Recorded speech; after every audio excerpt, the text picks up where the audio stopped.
This podcast contains content that may be disturbing to some audiences. Listener discretion is advised.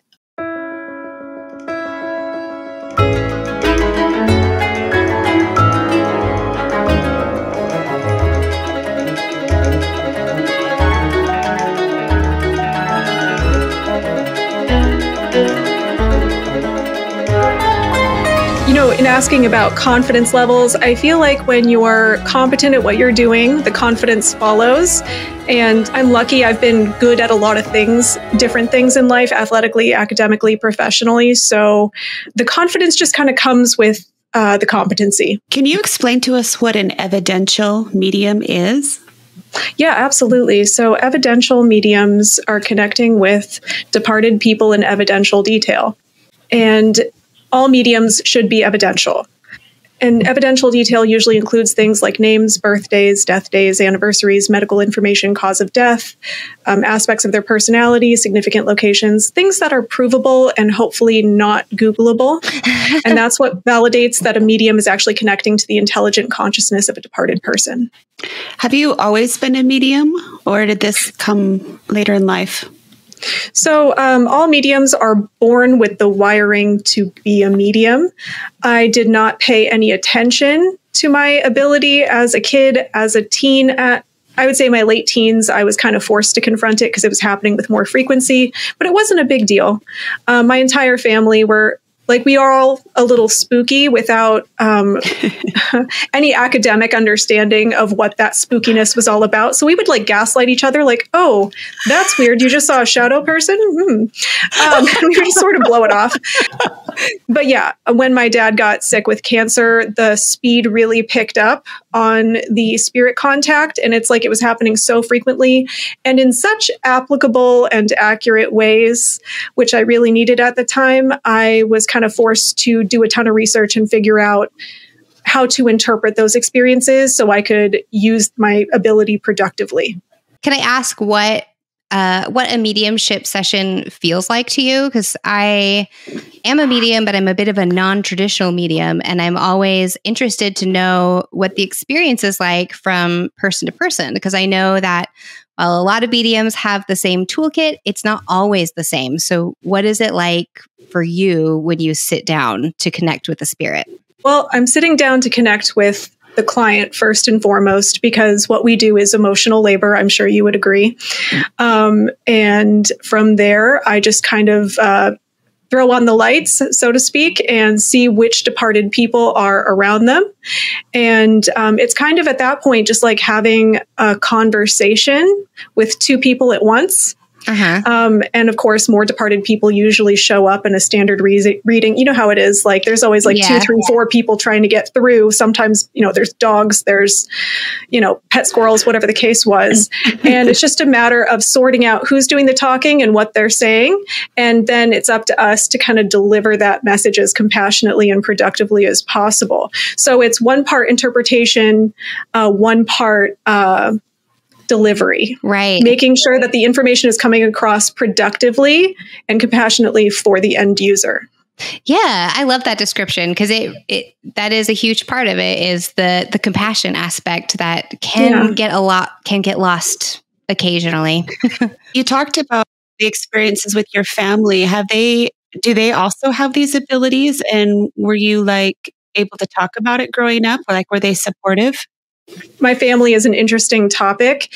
Yes, they all have ability, but they kind of blow it off. Like I said, we would just gaslight each other like, oh, that's weird, and just brush it off. I come from a very Sasquatch and UFO friendly family. Oh, you're my people.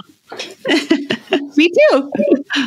Yeah, I grew up listening to Coast AM, and the only episodes my dad would turn off would be the ones about mediums, because he just didn't believe in it. That being said, he was an extremely intuitive person, and he channeled that intuitive ability into business and entrepreneurship, and he was a very successful contractor.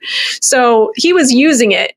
He just wasn't calling it what it was, and maybe was a little averse to doing so. So yes, there's multiple people in my family who have ability. They're all kind of blowing it off. My aunt, my dad's older sister, told me oh, I talk to angels. And she told me that when I was 27. 27. It's like, you didn't think to mention that to me at any point up to this? Like, how you met me? What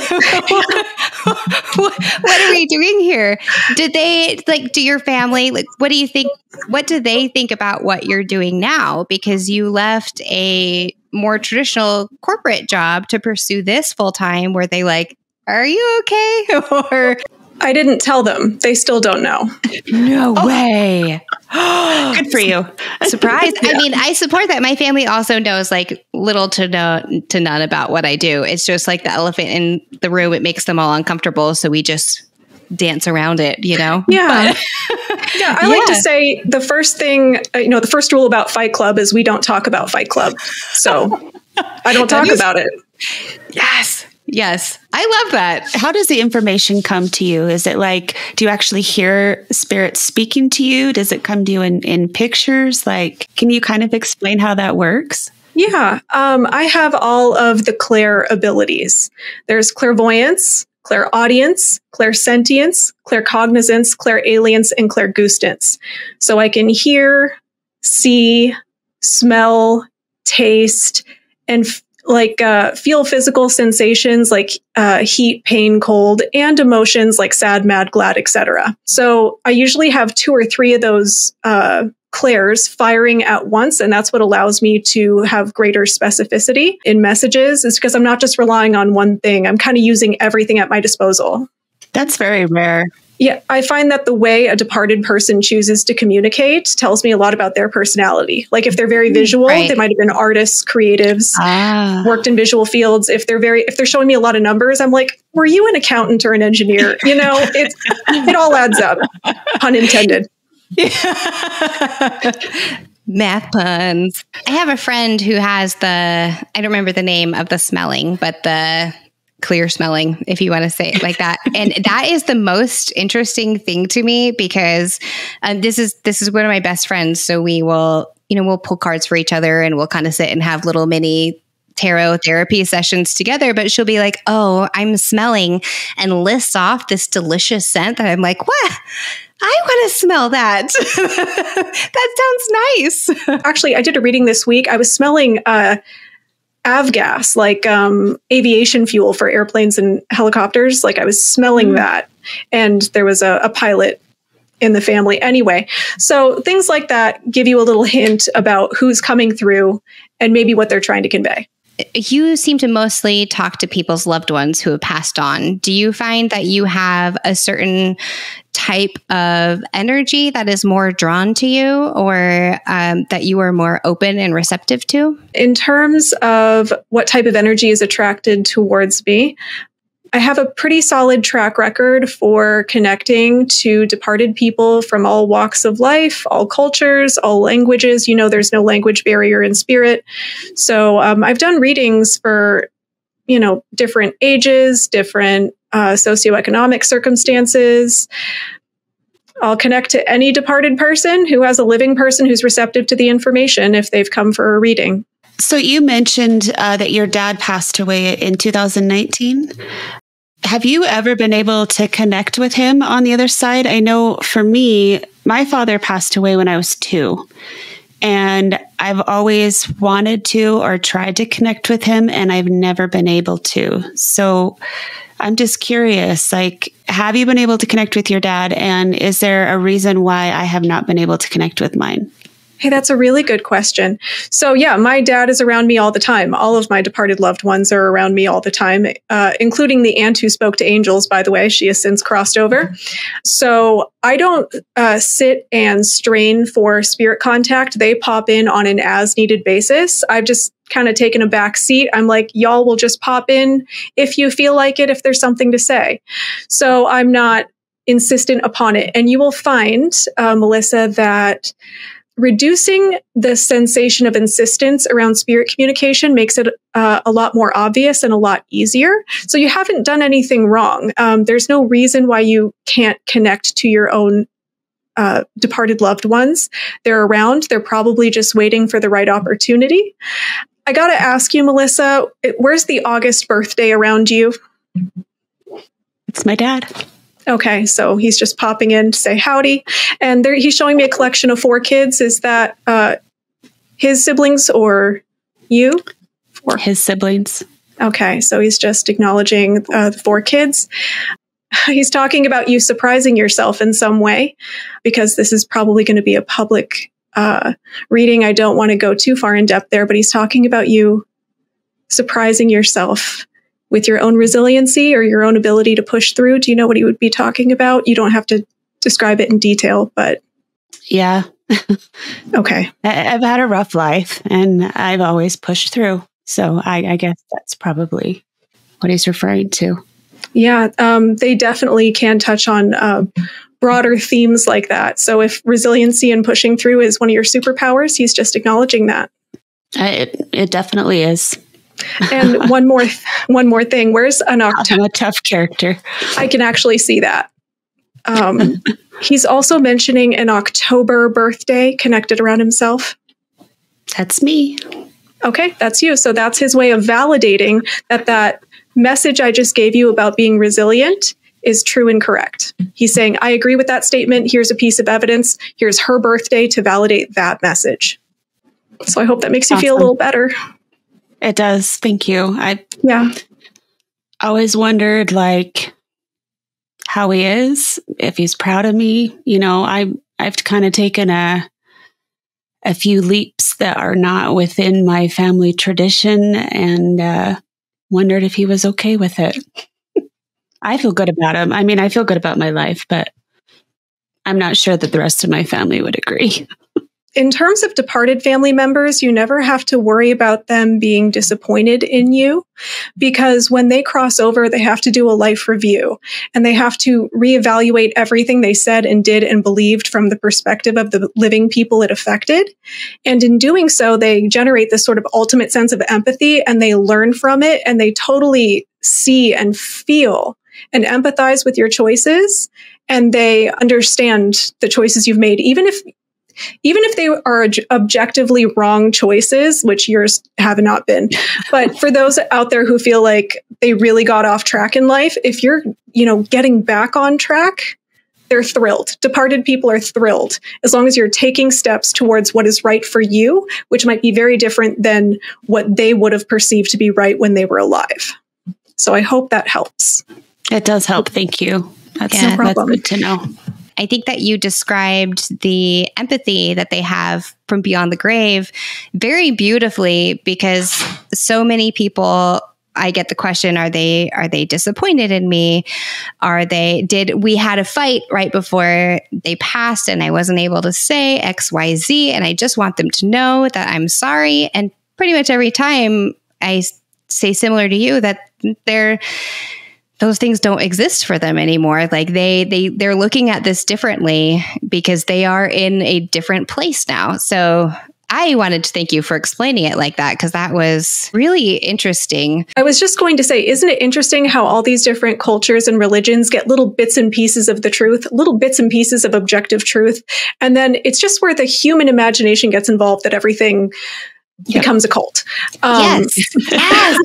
The idea that most religions, and please don't come for me, anyone, this is my own personal opinion, but most religions, they have bits and pieces of the truth. And I don't believe that any one of us has the full truth, because we are all perceiving these little bits and pieces, not only through the way that we're taught it, but through our own perception. And that could mean different things for each one of us. I was just going to say, I did my thesis on near-death experiences. And if you look at near-death experiences from people around the world, different walks of life, different religions, they also talk about having that end-of-life review type thing. And I feel like your perception of what you experience, it's kind of brought to you so that you can understand it better.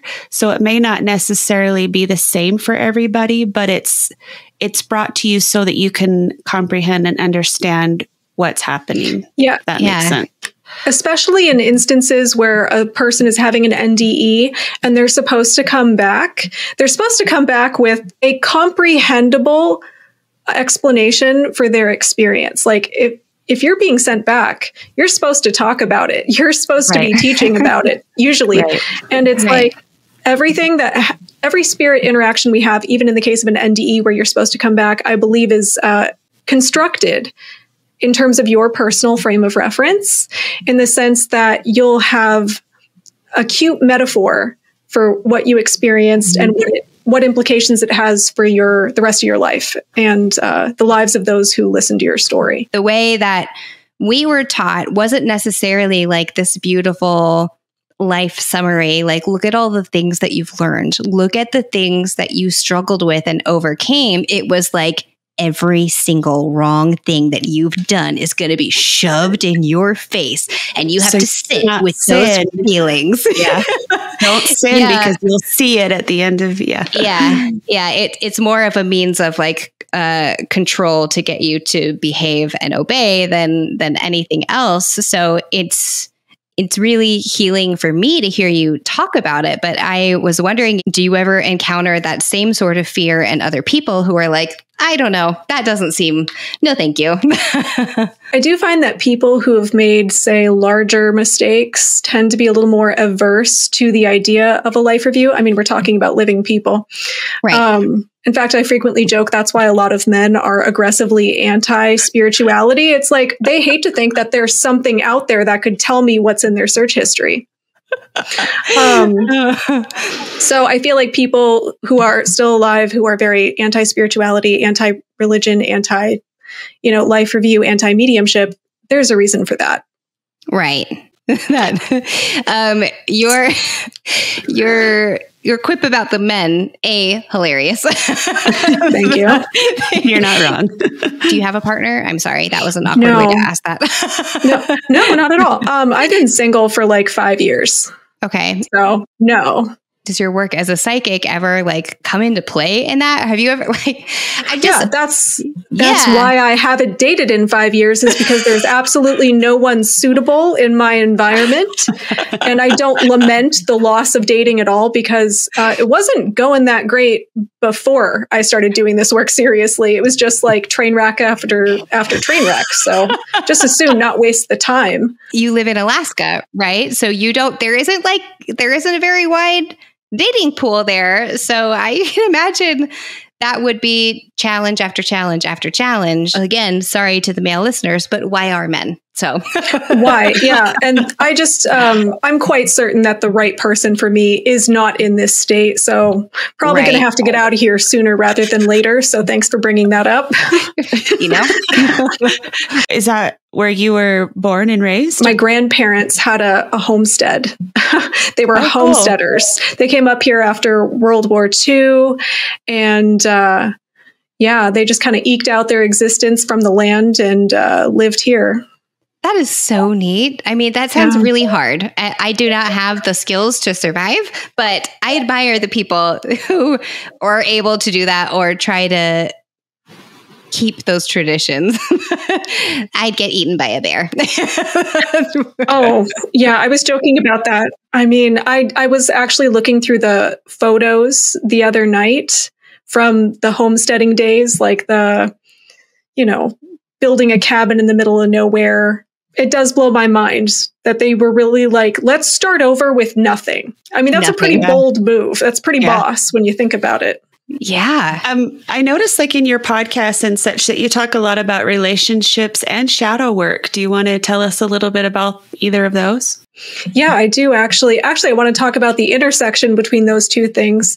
You're probably not going to find the right person for you unless you're working on yourself, or, you're going to find someone, but they're only going to be on the same level you're at in terms of personal development. And I don't know if you probably have seen a couple where neither party is self-aware or working on themselves. And I think you've seen how that ends, right?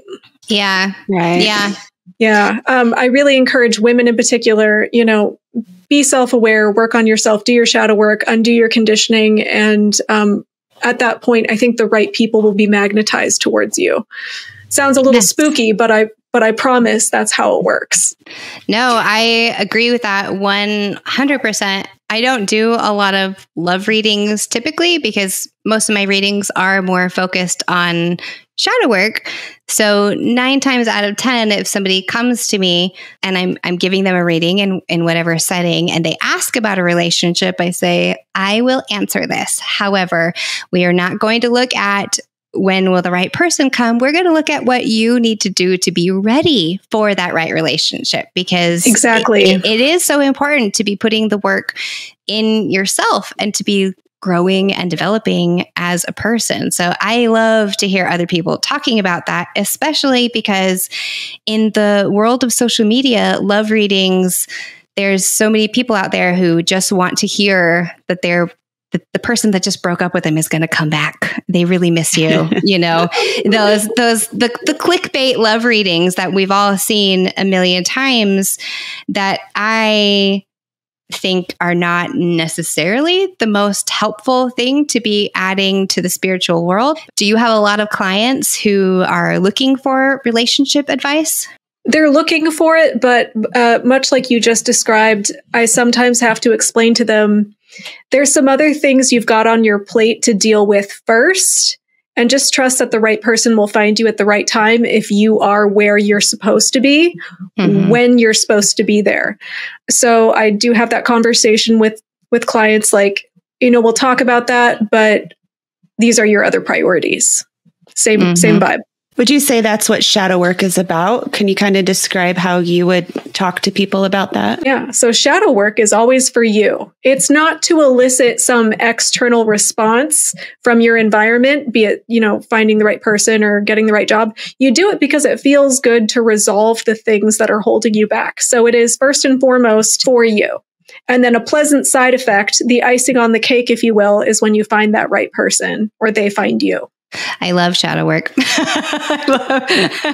I talk about it. I talk about it a lot, but it's not therapy because it does not replace a therapist, but it is a deep level of self-work. And ideally you would be doing shadow work alongside a therapist or some other professional to help you move through those. As we have been talking about social media, and I was looking at your TikTok today, I saw that you have a similar problem with scam accounts that I have where, and I will say that I had too much going on in my life. And I was like, all right, I'm just taking this off the table for a while then, that was my whole vibe with it. I was like, okay, well, and I noticed that you were having a wildfire rash of them, of your scam accounts. Does that become wearing to you as a spiritual person, as a creator, to have to constantly be like, no,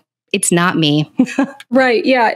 That's actually kept me awake at night, is like trying to figure out how I can better educate my audience, first of all, not only about the presence of scammers, but also about the importance of evidence-based mediumship so that they are not easily bamboozled by half-assed readings. Right. So that if they do encounter a scammer, they won't even be tempted. Yeah. Yeah. So I've spent a lot of time on consumer education in my content because I want people to be safe and smart out there. And of course, I add that I will never DM you. I will never DM you to every video in a little caption. Yeah, that's obviously the worst part of being online as a business owner of any kind, is dealing with scammers. Yeah. Yeah. They are hard and they are relentless. I know that there are a lot of different scams that go around online, including your sugar daddies. So send me feet pics. I have had men in my actual real life approach me with that kind of thing. No. So yeah, for real. And it's like, when it started happening on my my business social media, I'm like, oh, this is just a natural extension of the same bullshit I experience in my regular person life. And to be very clear, I've never done sex work. I have no interest in doing sex work. I've been asked if I'm going to start an OnlyFans. The answer is no. It's rough out there, but Yeah, I get asked that one actually several times. So when's the OnlyFans coming? I say, it's not. Good luck to you with that one. We laugh even though it's not that funny. Yeah. Do you have a memorable reading that you want to talk about, or maybe something frightening that's happened during a reading? I am never frightened during a reading. That's and good. I'm never frightened any other time either, because I am always in control of the energy around me. And that is something I push for listeners, is like learning how to control the energy around you. And you are most capable of controlling the energy around you by setting intentions and making good lifestyle choices and being in alignment with what your soul came here to do. And those are the three major components of psychic self-defense. I would agree with that. I think intention is a huge, huge thing. Yeah. Yeah. And in terms of memorable readings, they're all pretty memorable in their own ways. And yet I have very poor retention of them because I do so many. Right. The brain cannot possibly store all of that. And that's why I post them as TikToks. If I've done them, live on TikTok, I repost the readings so that they can be watched and enjoyed by followers. They're all very unique and special in their own ways. I especially love that series that you were doing where I mentioned this before, but you were saying that something didn't make sense at the time. And again, you own it and say, it's okay if it doesn't make sense. Like I love that about you, but you had one and it was almost like the right puzzle pieces had to click in, but your client came back afterwards and was like, it's this is what it is. So I love those follow-ups that you do. Mediums aren't like, things don't always make sense. And that is something that should be talked about more, that sometimes we have information that I don't know what to do with this. Like I have it, it's yours now. I just going to say, I think that it's awesome in the sense that, that you're able to corroborate, like, for example, my dad's birthday and my birthday, and that life exists beyond just this life. And there are so much more to things that we don't understand or can't explain. And so when we're in the moment of, oh, my life sucks, I don't want to go through this anymore, just remembering that there's so much more to it than what we just know right here and right now. And to be able to give people that hope and that vision is priceless. It's a gift that you can't really describe. So I think it's pretty awesome what you're doing. Oh, thank you. I appreciate that. And it was a pleasure to read for you there, by the way. Thank you for being so quick with the evidence. And back to Carly's question. Yeah, I absolutely insist pretty much at the beginning of every reading, whether it's public or private, that the person being read have pen and paper, because people get real excited about being read. And in that excitement, they might forget extremely basic information about themselves, or they'll be given evidence that they don't realize is relevant to the departed person they most want to talk to. And because that evidence is not the exact evidence they were expecting, they don't even realize that it is the person that they most want to talk to. And sometimes even if the evidence is right on the money, they'll just blank out again because of the excitement or maybe the nerves of being up in front of a bunch of people. Right. So it's so important to show up, with a good working knowledge of birthdays, death days, names, medical information, cause of death, etc. And then also to show up with an open mind and a pen and paper, and the rest will take care of itself. And luckily, I have devised systems where departed people can tell me approximately where a piece of information fits. Like, okay, this piece of information is stuck to both you and your mom, or this piece of information is stuck to the gentleman coming through who passed from kidney failure. Like, they can give me additional information to help my client help themselves by locating the information. Yeah. A good reading will have 3 equal participants, that is to say, departed people, the medium, and the client, because a reading is only as good as the client's ability and initiative to find the information, whether it's future information or things happening currently that they're not aware of yet, or things about the past that they are unaware of, but that their Aunt Susan can confirm if only they ask.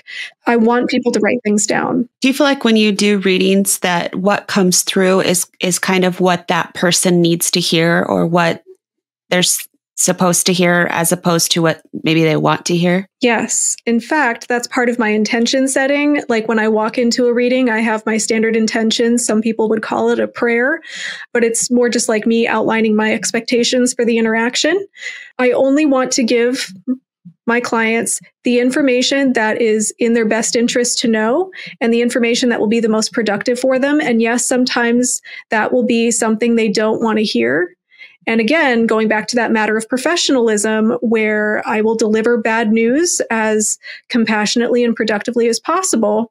I will not edit anything out of a reading. I will not bypass something because I don't want to talk about it or because it like embarrasses or bothers me. I just want my client to have the information they need because that's what they came to me for. Right. Do you have any questions for Carly or I? I think it's interesting, Carly, you kind of market yourself as a tarot witch. Is that correct? Yeah. Okay. Yeah. How did you, so let's talk shop. Like, how did you decide on that for your marketing scheme? So originally my name on social media was the Village Tarot Witch. And when my page started, it was just me documenting my daily readings with my tarot cards. So I had a chalkboard and I would do my reading and I would put my cards up and I would basically just write out how I interpreted those cards and applied them to my life on that day, because the card meanings stay the same, but the way that they apply to you will change based on what is happening around you. So I could pull the 3 of Wands 3 days in a row, and I would also sit here and tell you that it means different things for me on each one of those days. There's so much that goes into tarot, and learning about what an incredible tool they are for personal growth, personal development, shadow work. Since this has started, my life has gone on all sorts of fun little side quests, but the constant is that tarot is always there for me. It is a tool, and I can sit down and be like, why am I feeling like this today? And they will lay it out for me and say, you are feeling like this because XYZ. So the Village Tarot Witch started because I didn't know who I was, and I was trying to figure that out, and I was doing it with the cards. Yeah, the tarot is a wonderful tool for introspection. So I love that you were talking about, you weren't using it for anything else, meaning you probably weren't using it for like hardcore divination or predictions. You're using it to look within and be like, how should I process this problem, right? How should I process this problem? Yeah. So I'm not currently available for readings, but when I have done readings in the past, I will also tell clients if they ask me, will I get this job? I will say, I can't tell you that for sure. There's too many factors. I will do my best to answer the question that you have asked me, but also a more important way to look at this is I understand why you are so stressed. I understand why this job means so much to you. But we also have to hold space for the idea that if this job doesn't work out, there could be a reason why, and there could be something better. Or you could start in that job and lead you to a different opportunity. So it's not like it's not the black and white that people sometimes want in a tarot reading, where they want to know that this is your soulmate, or they want to know that XYZ is going to happen. And it's sort of the unpopular opinion to roll up and be like, guess what? It doesn't work like that. Free will is still involved too. You still have the option to choose one way or another, even if the cards say one thing or not too. So yeah, exactly. Right. And that is something I bring up when I'm reading for people and career information comes through. And again, I'm only going to talk about what departed people want to talk about. And if a departed person is talking about, an upcoming job interview or whatever the case is, even if the energy looks good, free will of other people, hiring managers could change. It's like that hiring manager could wake up on the wrong side of the bed on the day of that interview, and maybe it all just crashes and burns.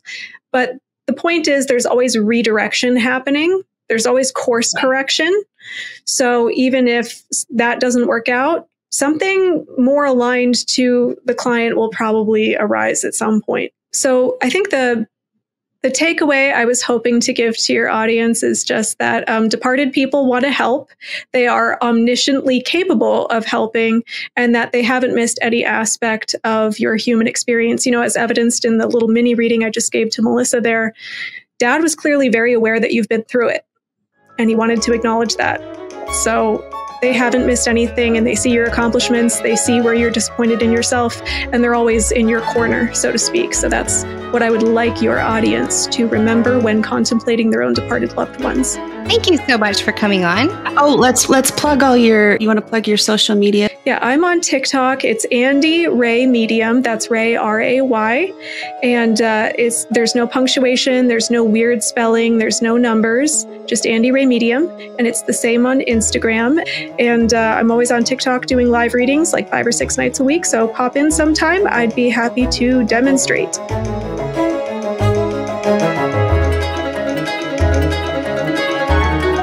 If you loved what you heard today, please consider leaving us a review. Death Becomes Us is an Emotional Pictures production produced by Sarah Nichols and Alex Eisenstein. Music by Oleski Chistilin.